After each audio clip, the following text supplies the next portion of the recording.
Israel quer que os Estados Unidos percam esta guerra. E isso significa uma longa guerra que destrói a vontade política americana de travar mais guerras no exterior. Se os Estados Unidos perderem, Israel se tornará a potência dominante no Oriente Médio. Então vamos dar uma olhada em os 4 principais atores nesta guerra. Você tem os Estados Unidos, você tem Israel, você tem a Arábia Saudita. E você tem o Irã. Ok? Tudo bem? Então, os Estados Unidos e o Irã são bem fáceis de entender. Os Estados Unidos estão querendo destruir o Irã.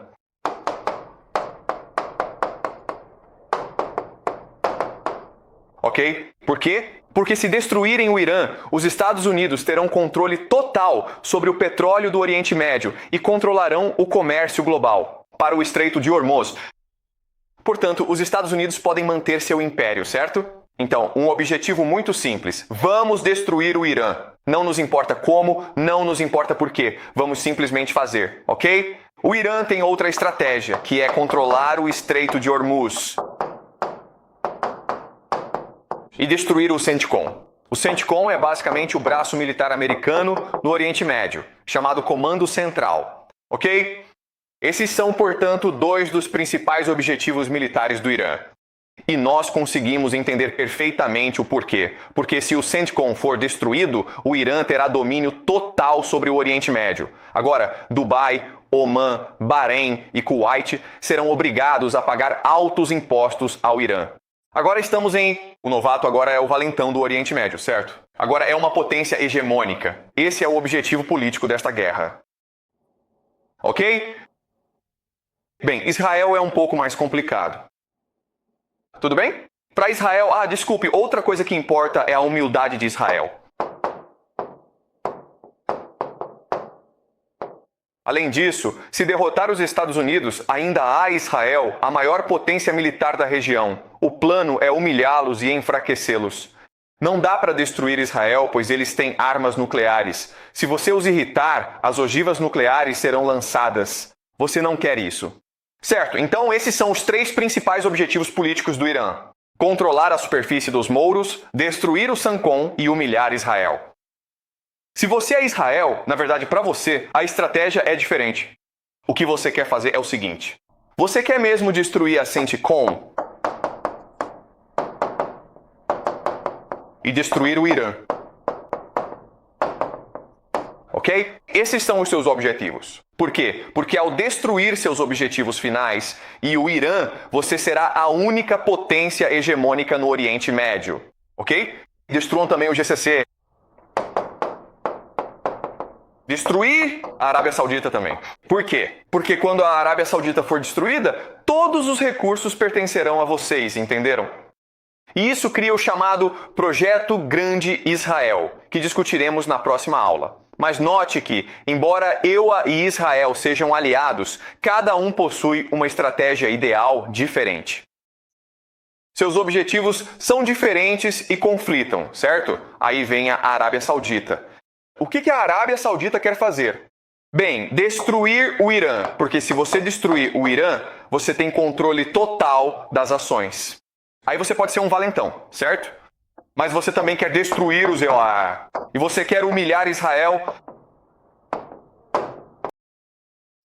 Está tudo bem por aqui? Isso faz sentido para você? Assim, ao entendermos como cada jogador percebe o jogo, podemos agora compreender como eles irão elaborar sua estratégia.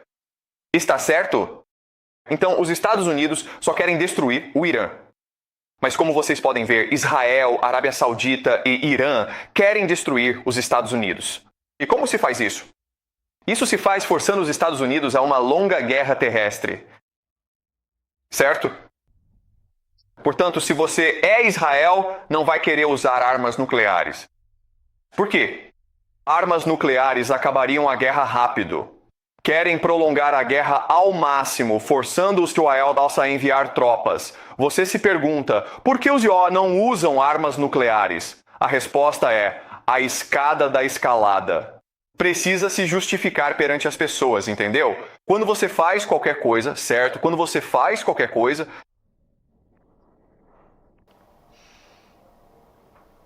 Desculpa. Quando você faz qualquer coisa, você precisa se preocupar com certos fatores, ok? Você precisa se preocupar com o moral das tropas. Seus soldados precisam acreditar que estão lutando por uma boa causa, certo? Você precisa se preocupar com a opinião pública. Você precisa garantir que o mundo esteja do seu lado. Você precisa se preocupar com política, com vontade política. É preciso garantir que o povo esteja unido. E você precisa se preocupar com o moral do inimigo. Você não quer irritar tanto a pessoa, seu inimigo, a ponto de ela chegar a um extremo, a um nível de escalada que ultrapasse seu controle. Faz sentido? Bem, como vocês podem ver, a guerra é muito complexa. Não se trata apenas de armamento, não é só sobre recursos. Trata-se, no fim das contas, de controlar a narrativa, de controlar o cenário político. Mobilizar os recursos de forma adequada e estrategicamente vantajosa. Tudo bem? Faz sentido para vocês? Ok, então, sim, acabamos de responder a 2 perguntas. Os Estados Unidos usarão tropas terrestres? Sim, isso acontecerá porque o Irã, a Arábia Saudita e Israel trabalharão juntos para forçar uma invasão terrestre. Embora os Estados Unidos não queiram fazê-lo, mas infelizmente os Estados Unidos não têm uma estratégia clara para a Coreia. É passivo. Portanto, pode ser manipulado para enviar uma invasão terrestre, ok? E a segunda pergunta é: Israel e os Estados Unidos usarão armas nucleares? E a resposta é não, porque não é do interesse deles usar armas nucleares, ok? Israel quer que os Estados Unidos percam esta guerra. E isso significa uma longa guerra que destrói a vontade política americana de travar mais guerras no exterior. Se os Estados Unidos perderem, Israel se tornará a potência dominante no Oriente Médio. Ok? E assim, a última pergunta é sobre a mesquita de Al-Azhar. E responderemos a essa pergunta na próxima aula, na quinta-feira. Alguma pergunta?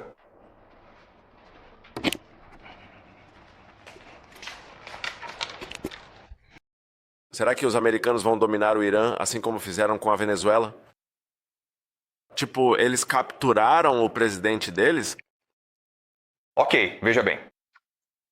A estratégia inicial era abordar a Venezuela de uma vez só. Significa que você entra, você mata um líder, um novo líder surge, negocia com você e se rende a você porque você é poderoso demais, entendeu? Mas a Venezuela e o Irã são 2 países muito diferentes. A elite venezuelana é muito pró-americana, o que significa que sua riqueza, seus filhos e sua família estão concentrados nos Estados Unidos.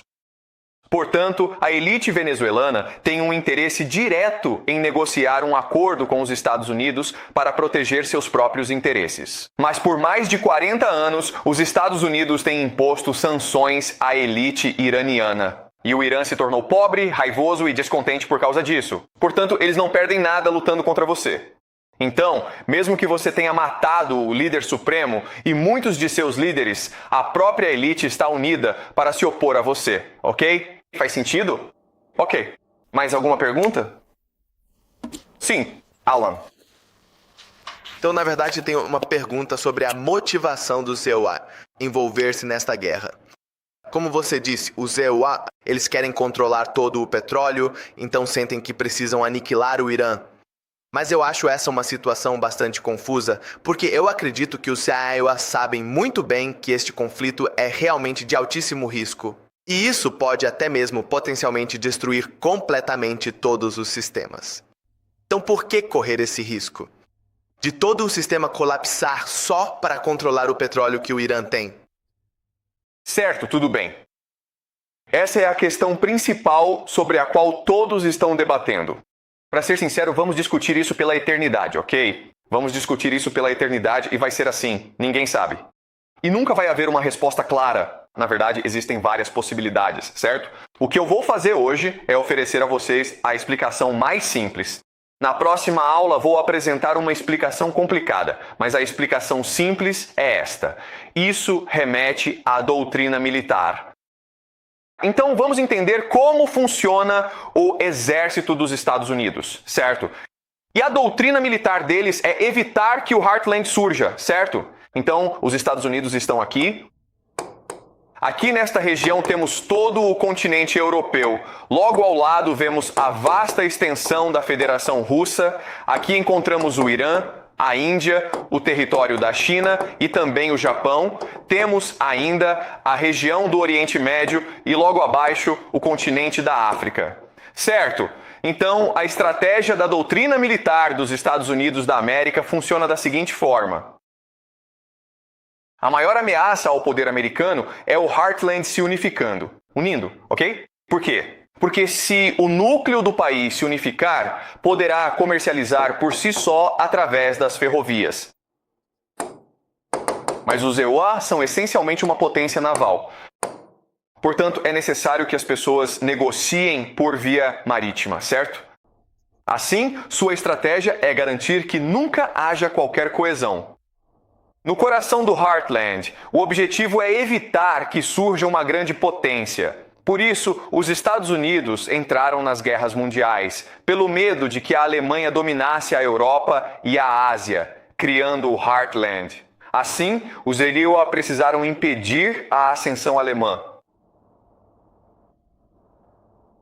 Então, ou você garante que nenhuma grande potência surja, ou cria conflitos para que lutem entre si. Isso funcionava antes, certo? Mas agora há um problema. As nações do BRICS, como Rússia, Irã e China, estão se unindo. E se eles se unirem, pessoal, isso representa uma parte enorme do Heartland. E todos os outros, Europa, Oriente Médio, África e Índia, provavelmente seguiriam, certo? É mais fácil negociar no Heartland do que com a América, especialmente os EUA. O dólar está em queda. Ou seja, os EUA não têm escolha senão travar essa guerra, pois essa é sua estratégia para manter a hegemonia no mundo, para impedir a unificação do coração do país. Tudo bem? Faz sentido? Porque uma vez que você destrua o Irã, as fraturas do coração do país, não há mais nenhuma possibilidade de eles negociarem juntos. Eles ainda dependem dos americanos. Rotas marítimas, certo? Os EUA lideram como potência hegemônica ao controlar o comércio global. Dominar o coração do país é dominar esse comércio, certo?